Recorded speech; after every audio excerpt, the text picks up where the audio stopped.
Jukka, Mari, mitä tuumaan? Pidetään tämä mielessä.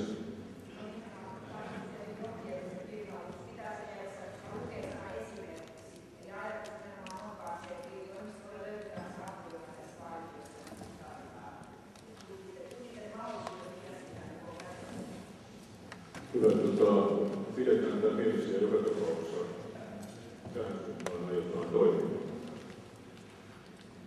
Eli tuota lisäystä ei lisätty ja tulosten arvion muutosehdotuksia.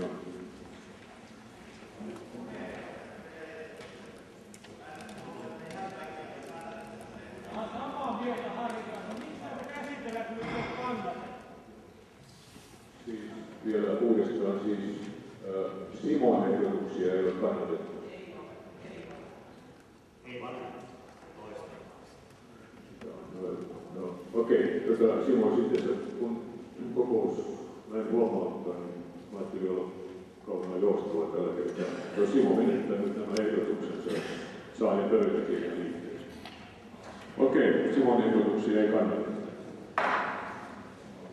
Ja näin ollaan käsitelty toimintasuunnitelma ja talousarvio ja sitten tuo Kolasen Risto tulee ottamaan puhetta, kun siellä alkaa lähestymään henkilövalinnat ja aloitteet ja näin edelleen, mutta sisällöllinen Risto tulee tänne ja lyödäntää palkkiot, seuraava.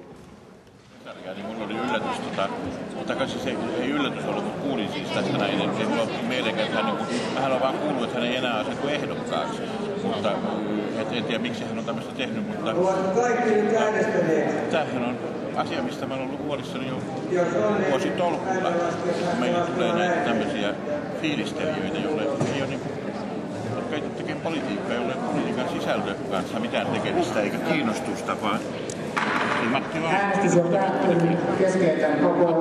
kun hän tuli, niin maailmankatsomus 100 vuorossa, niin maailmankatsomuksessa mukaan hän on niin kuin ollut 100 vuorossa. Hänelle ilmeisesti niin tärkeintä oli kiva tuommoinen seurapiiri. Ihan oikeasti kiva seurapiiri oli Piffa istua alkuvuosina valtuuston kuppilassa. Punaviinia juoden nusunaisten kanssa. Matkat on kivoja, kaikki pikkukorruptio.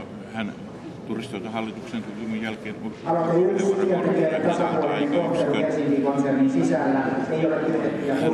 hän ammattiystaustastaan huolimatta kieltäytyi olemasta poliittista turistin ammattiyhdistyksen kanssa, mitä mä suosittelin hänelle. Ihan oikeasti. Hän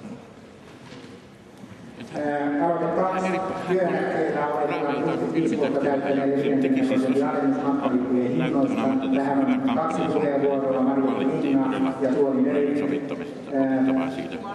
Mutta ei hän ole koskaan ollut poliittisia näkemyksiä esittänyt, ei hän ole politiikan sisältöä halunnut. Hän haluaa paikkoja kaupunkin hallituksen, mutta eihän siitä pelkästään mennä sillä perusteella, että ihmiset äänestää. Eikö niin? Niinpä. Mäenpää sitten Nokela Juhani 21, Oksa Petteri 17, Piimies Marja 25, Saunen Tapani 36, Seila Päivi 12, Seppälä Riitta 18, Sillanpää Jouko 36, Silvonen Matti 19, Simovaara Ulla 12, Toivonen Petra 15,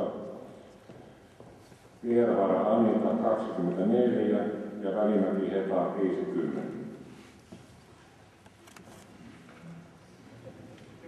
Ketkä sinne nyt oli? Kiitos ääntenlaskijoille ja tulos on luettu ja äänestyslaput liitetään pöytäkirjaan ja olemme valinneet piirihallitukseen siis 5 miestä ja 6 naista,